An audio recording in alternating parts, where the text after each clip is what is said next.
learning a blot Gemara. Today's daf is daf Kuf Zayin, and the last case we learned was two brothers who divided an estate, and then turned out to be there was a third brother involved as well. And we had a machlekes Rav and Shmuel. Rav says you have to start all over again because you did it all wrong, and Shmuel says mekamtzi. Mekamtzi, whatever you did, and just you did too much, so you give up something. But nothing more than that. So Rav says like Hodor dinner, realizes a mistake, you gotta start all over again. And Shmuel says, Kam dinner. Whatever you did, you did. And that was machlekes we had before. Okay. So now we're up to the Gemara head of Kuzayin Amad Aleph, top of the page, 2 lines, and we're segueing from that into this piece here. In fact, that's the reason why we brought the previous piece of Gemara is only because of the piece we're about to learn right now. So 2 lines on top, Kuzayin Amad Aleph, Itma we learned, Achin shechoku, again, 2 brothers divided, Yerusha, Ubal Bal Chayv, came along a lender from the father. Now the din is if the father didn't leave any assets behind, the children don't have to pay the father's chayv, even though it's a big mitzvah they do, but they don't have to. But if he left assets behind, there's a shibud on the assets, and the Bal Chayv can collect from these assets. Now what happened was, before the Bal Chayv came on the scene, they divided the assets, and the Bal Chayv now goes to one of the brothers. One lives here, one lives somewhere else. He went to the one that's more convenient, easy to talk to, and he collected for his chayv. The question is, can this brother now turn around to the other one and say, look, our father owed $100. We both have to shoulder the chayv equally, so I gave him the field, $100 worth for the field, or money, we'll also see. You give me back 50, half. So Achin, 2 lines on top. Achin shechoku, 2 brothers divided the estate. Bava Basra Daf came along about chayv, v'notal chelka shel echmen, only took one of the chelik. What happens now? Can the brother Reuben and Shimon, can Reuben turn to Shimon and say, I pay the full chayv that our father owes? You're responsible, just like I'm responsible. Reimburse me half. In the training, they all want to know, what right does the Baal Chayv have to collect from one brother the entire amount? If they both owe the money, then he has no right to collect more. So Teish's answer, we're talking about a case which is not paitiki. A paitiki means a paite hekoi. The father said to the guy, "You'll collect from this field." So and Reuben ended up with that field. No Reuben, so that's what Teish's answers. But not a full apaitiki, because the full apaitiki, then the Baal Chayv, the son, the Yosem, has no right to offer him money. He has to give him the land, and we'll see the he can offer him money. So it's an apaitiki, but not exactly apaitiki. The Rambam, when he brings his halacha, doesn't qualify a paitiki or not. So I can't remember who said this, but they want to say an interesting idea. The din is when if a guy, a malva, has a right to go to a buyer, lekech, and collect the field, there's a shibud on the field, and the loiva has no fields, can't pay. So he goes to the field. Why? There's no shibud on the lekech. The buyer had nothing to do with the loan. There's a shibud on the field. So the guy can go to the field and take the field. And because there's no chiv on the loiv himself, the loiv has an option to tell the Baal Chayv, I'm going to give you money instead of the field. He owes you $100, he'll take $100 cash. I want the field. But when it comes to Yoshim, how do we view Yoshim? Is it the same word? There's a shibud on the asset, which is the way Rashi lives in Pesach Neflam and Alvin and others. There's a shibud on the nechasim, on the asset. Or the Yoshim, Barak Kara Davu, as we'll see later more about it. The children take over the father, which means as if there's a chiv on the Yoshim itself. Not just on the assets like a lekech, but there's a chiv on the Yoshim. If you learn there's a chiv on the Yoshim, then they both have the same chiv. Then Yitaka had no right to go to one son over the other son. You have to go, that one chiv is divided amongst the 2. So then you have to answer me, this is an apaiti case or a unique case. But if you learn, the Rambam learns that no, the Yoshim are just like the kuchas, and therefore there's a shibud on the land. He can go take any land he wants. So therefore he can take the land from one son. That's how maybe you can explain it. Oh, now what's the din? Does Reuben have a right to go to Shimon and say, reimburse me or not? We have 3 opinions. The division falls apart, just like before he said, you have to start again. As if the Baal Chayv was a partner in this whole thing in the first place. Or as if the Baal Chayv we took properties that never belonged to us in the first place. As if the Baal Chayv already owned those properties. And therefore you have to give it to, take away that property of the Baal Chayv and start again, because we didn't divide it correctly. And Shmuel says, Vita. Shmuel says that no, that too bad. Reuven ended up paying out the full loan. It's tough luck. As we'll soon see why, what's the svara of Shmuel. And Rav Asi Amar, and the Gemara Rav Asi says, Noitul Revia Bekarka Revia B'mois. Big Machek is showing him how to understand Rav Asi. Rashbam, Rashi, Traces, many others learn, Noitul Revia Bekarka or Revia B'mois. You only pay a quarter. In other words, Rav Asi is like in between. I don't know if Rab is right that Bottle Machlek is you got to reimburse him. I don't know if Shmuel is right that you reimburse him nothing. So therefore, you know what? Reimburse him half of what you should, a quarter. And you have a choice, karka or money. That's one way of reading it. The other way, okay, we'll see. Come back to that. Rabba, my bottle machlek is why he start again. Kasaba, brothers are yoshim, and therefore yesh breda. That whatever you ended up with is yours. Whatever you ended up with is yours. And since these people over here, this Baal Chayv came and took it, is that I was never his in the first place, and therefore you have to start again. Shmuel says, Vita. Shmuel says, Kasaba, ha'achish chokul kuchasein ukelakech shaloi b'chrais dami. As if we're two fremde people, two strangers, and therefore we are lekuchas, and because we are lekuchas. But if we're buying from each other, but without responsibility, we're both happy that way, because just like you're not responsible if I lose the property, I'm not responsible if you lose the property. I'm perfectly happy. I want to end our relationship. I don't have any shaykhs anymore. Why should I be responsible for yours? So therefore we accept that. So we're like lekuchas shaloi b'chrais. If Reuven ended up paying the tie alone, Shimon does not have to in any way take responsibility. And Rabasi Mesapkale Yoshin Havi Ilkuchas Havi. Rabashi suffix is are they Yoshin or are they Lekuchas? So the way Rashi and the Rashbam learns in his first shot. Are they Yoshim and therefore you have to reimburse them? Or are they Lekuchas without a chais and you don't have to reimburse them? So what do? You divide that in half. Mama Mutu Suffix Chokin Hichot Noitul Reviva Karka or Reviva Mois. Or. We know we touch as if it's oi, and then they're trying to bring rayas. Many Gemara says ooh, and it means oi. The Torah have ooh means oi. The other Rishonim know that was not Rabashi's question. Rabashi's subject was: is it like a kech with a chrayis, or like a lekech? Is it like Yoshim, or is it like a lekech with a chrayis? Either way, you got to pay half. Either way, you got to reimburse them. If it's Yoshin, Yesh Breda, that means it turns out that this property that this Balchayv took never was part of it, and if you start again. And therefore you got to start again, we're both equal again. If you hold that no, you ain't Breda, then we're like a Kuchas. But the Kuchas with a Chayas, so you got to pay me half. The suffix is, if it's Yoshin, you can't give me money. You got to give me the land. If it's Lekuchas, the Lekech has a choice to give to the Balchayv the money. So therefore, half money and half land. No, but whatever you owe me $50. Give me $25 of it in money and $25 of it in land. That's what Abbas is saying here. The Rashbam says that no way in the world this can be shot in the Gemara. He says such strong shlila, and the Rashba says that's the only way to shot in the Gemara. Interesting how. Anyway, our Papa includes Hilchot Halach is b'chol hanishmait, and these two machlekes we had mekamtzin. So in the first machlekes we had a third brother showed up on the scene. Shmuel said mekamtzin. That means whatever we did, each one of us got 3 fields. And now I thought another brother gave 2 brothers. Now a third brother came on the field, but on the horizon, what does Shmuel say? Each one of them gives them a third, so each one gives them one of the fields. But whatever we did, we're entitled to stays. We don't start again. So mekamtzin. Same thing over here in the second machlekes. He holds that mekamtzin and that what do you call it? Okay, but mekamtzin means that whatever that we what do you call it?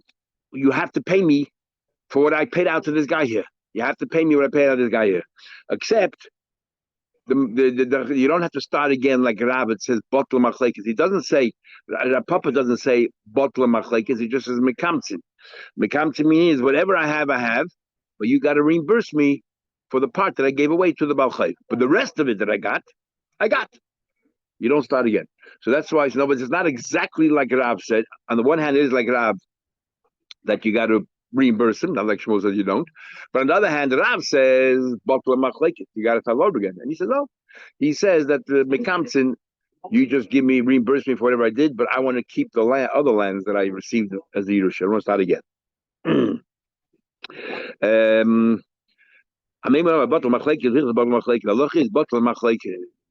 Now, if you remember in our Gemara here, it says the whole Savod of Rav, that bottle of machlekes, which means that you start all over again, is because he holds Yesh Breda.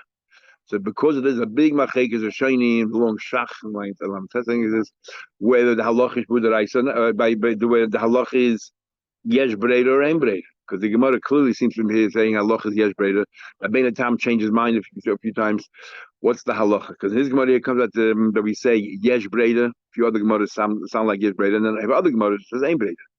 When it comes to the Rabbanon, we definitely pass in yesh breder by dinim the Rabbanon. Even some machlekes Gemara b'yechanan, I bet you we pass in yesh breder. When it comes to the Raisa, the big machlekes to say yesh breder or ein breder. But yesh breder. That's Lavashem Mizgam, Lavashem Lufa. By Yesh Breda, no, Yesh Breda, we haven't get the Chafede, the whole sugya of Yesh Breda, Beya, other places, many places, all over the place, everywhere.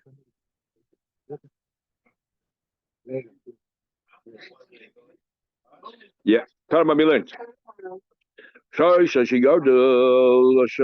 Dayanim came in, each one came in to assess the property. You want to give it to Almana, you want to assess the property. Problem was they couldn't agree. So first, one guy says it's worth 100, one guy says 200, or or the other way around. But tell Yachid b'miyutei, obviously follow majority. In fact, this part of the Bryce is redundant. But you obviously always follow the Rabbi. That's why we didn't tell you every business is. But it's the next part. What happens? None of them can agree with each other. One guy says it's worth 100, 25 shleim. A seller is worth 4 dinars, 25 shleim. 20 dinars, which is 80. 30 dinars, which is 120. You have 3 valuations: 80, 100, 120. What do you do? So the first day is neither of compromise. The one right in between. We'll soon see the slaughter behind this.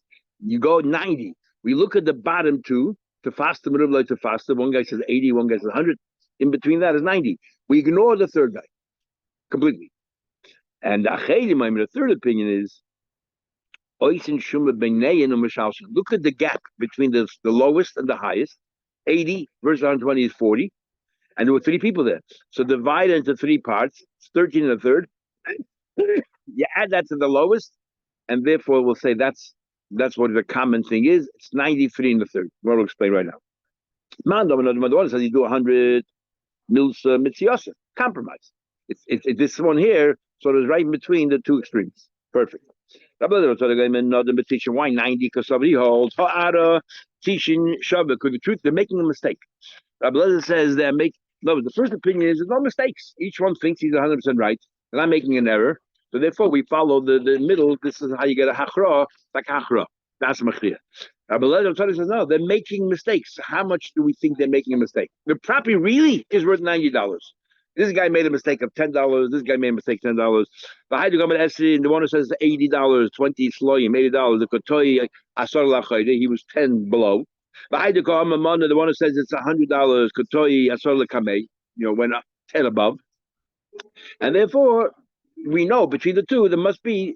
We're saying, how is it possible they're so wrong that they make different evaluations? The Pasha making a mistake. The property is not worth this and not worth that. It's so in between. Therefore, this guy thought it's closer to 80. This guy thought it's closer to 90. Right now. Hi, Adam, maybe maybe the land's worth 110, and the top 2 guys are the ones who are making a mistake. This guy made a mistake of 10 and 10. Hi, Shavi, worth 110. The guy said 100. He made a mistake of 10 too low. One said it's 30, which is 120. Went 10 too high. To go to the low ones. The Gemara says, let's choose the low ones, as the Rambam says, add, because to fast the meruba like to fast. You have a choice which way to go. We always go the lesser amount, because the lesser amount, everyone agrees it's worth that. Of us, the one who says more, holds it's worth even more than that. But everyone agrees that it's worth at least 90. Today, or more, at least 80. Today, kamoi. The materis mana lemafkele will follow the 2 lower ones, because they're both saying that it's not above 100. In other words, to fast the meruba like to fast. The third guy suddenly jumps up from 100 to 120. Yeah. No, but at the same side, no one else agrees with it. So and 2 agree that it's 100 plus. So they go in between. It's like the Shneimos in the house. Everyone agrees on. On the fringe. What's the in dispute section? Okay. What is it? What is what's his mice of 13 and a third? They say, oh, and we assess the two gaps, the two extremities, so they hold Hayara Tishim. The truth of the matter is, this land is worth 93 and a third. Not 90, but 93 and a third. But why do we say 93 and a third? Because that's the two extremes. We're saying they all made a mistake. So you take the lowest one is 80, the highest one is 120, so there's 40 in between, and three people involved. And because of three people involved, we'll say a third of three is 13 and a third. They do that instead of just saying like show between the highest and the lowest, and it meets up at where the first. Exactly, yeah. Because here we're saying we're not paskening, we're saying we're trying to understand the mistake that they made here. So we say as follows. One who says 80 is Pashit, 13 and a third, too low. The common man, the guy says 100, what's he? He's only 6.5, 6 and 2/3 above. Really, he would have said it's 100 and 6 and 2/3. We didn't lay Matvei. We should have said more. 106 and 2/3. Yeah, he was scared. The other guy said 80. I'm gonna say it's 106 and 2/3. It's too much. He rounded it down because he didn't believe in his own. He didn't believe in his own evaluation. So therefore he came down. But really he wanted to say 162. Interesting, we're entering the psyche of a person. So okay, so we go to the bottom. Maybe maybe the land is talking about 113 and a third. Let's work the same question. This one's up to. One says 113 and a third too low. The one said 30 really, he was going to say 13 and a third. He should have said 136, 126. Well, but he didn't go with Tvei. He should have taken 126 and 2/3. Now, so what he thought, I'm scared to come at Finakula Haya Chavroy. How can I be so much more than my friends? Gemara says, so my question is, how do you know to go to low ones, go to high ones? So the Gemara, the kite me as today come maybe, you take the two low ones. The Matredas Meya, lay masculine, go higher than 100, or higher than 106. Again, to fast the Maruba, like to fast. That's the whole bar. Oh, but Allah Chedim. Rabun said Allah like a chedim. But Rabashi said, he said, time with the chedim loyadin. I don't understand the word that chedim just said. Interesting, Rabashi said that. So we don't understand. Don't feel bad. I don't understand. What 13 and a third? What's this thing here? I don't understand it. So hilchos avdin kafasayu? Question mark. So we're going to paskin like them. It doesn't make sense. Yet, Tony, we learned the Braisa. We learned Dayone Goyla. We learned before a few times. Dayone Goyla. Shmuel and Karnath. They say the same thing. You have three different opinions. You go Mishalshin, you go the bottom and the top, and you divide into three. Allah like them. Ravashi said, time, but the same question. Time, but the Yonigoyla, Loyadin, I don't understand what they're saying. We're going to pass like this, but I said, I don't understand the whole Lachedim. Okay, interesting. In Halach, I don't think so. You might going to look up to Halach, but I don't think so. A person says to his friend, I'm telling you, have to feel. Now, there's two ways of understanding it. So have to feel. The feel, let's say, is I don't know, is a curve. So one way of have to feel is that take a ruler and we measure the area and we give exactly half. Now, some parts of the field have better quality, some parts of the good quality. So we cut it in half, and you'll have some, and I'll have some and some. Another way of understanding it is, I'm going to give you half of the value of the field. This field is worth $1,000.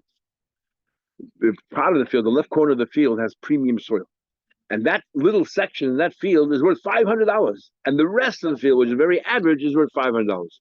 So which one is it? When I say I'm telling you half the field, measure. We take a rule and we measure, or I can tell you I'm keeping the premium part of the field because we agreed to half, and I'm going to give you the equal value of the field. You might get 3/4 of the field, but the soil is very average. It's a burious, and I'm going to keep the idiot's part.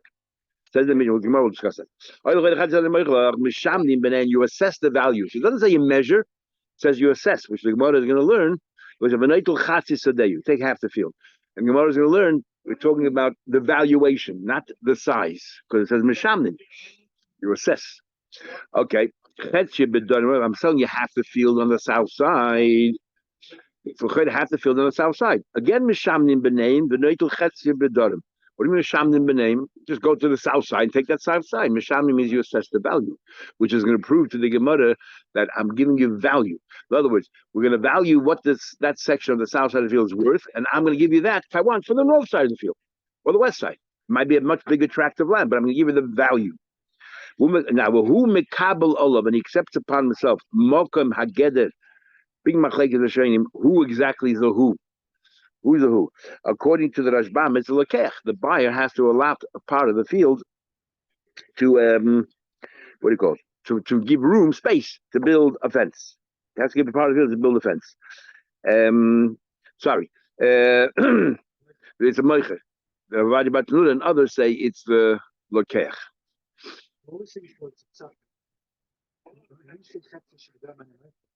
Okay, I'm giving you half the field which is on the south side. So what's the Mishamnin? Estimate how much it is. What do you have to estimate? If it's take your rule and see what the south side of the field is and work it out. Value. And then I can give you any side of the field I want. It's the value of the south. Yeah, exactly. As we'll see in a minute. So who mekabel? Sorry, you're right. The Rashbam says it's the meicher that has to allow land. Nobody you can't charge for that piece of land. Mokum ageder, when you put a fence. Chritz, the chritz is outside of the fence. The reason why you have a chritz, a moat, a ridge. The reason why you have a ridge is you don't want animals to jump over the fence. Yesterday I came home at night and there, right on top of my fence, was sitting these possums. So, yeah. And then a ben chritz. A ben chritz is half the size of a chritz. So you have two moats. You have the outer one, which is the chritz, and then between the outer one and the wall, you have another little ridge thinner also. So you allot all the space for the buyer. So the moicher has to give it up from his land. It's part of the deal. The kama who chritz is rochen. The lekech ends up with a weaker part of the field. You don't cut the field in half. You cut the field according to value, and I have the right to say I'm keeping the better value, premium value, and you keep the other one, even though it'll be a bigger land. You said Mishamnim B'nei, so right now he thought it meant literally, you're taking you cut the field in half, and you end up with parties, possibilities. I end up, now you don't find this offer Rabbi Yechon and Shalem best. Usually it's more the Rabbi and others who Shalem best. Rabbi Yechon said to him, while you're busy there fressing away and eating your dates. We learned all about the dates of Bava, plentiful. Targim them the Sefer. We already interpreted from the Mishnah, from the Sefer. We know exactly what the Mishnah meant in the beginning. He said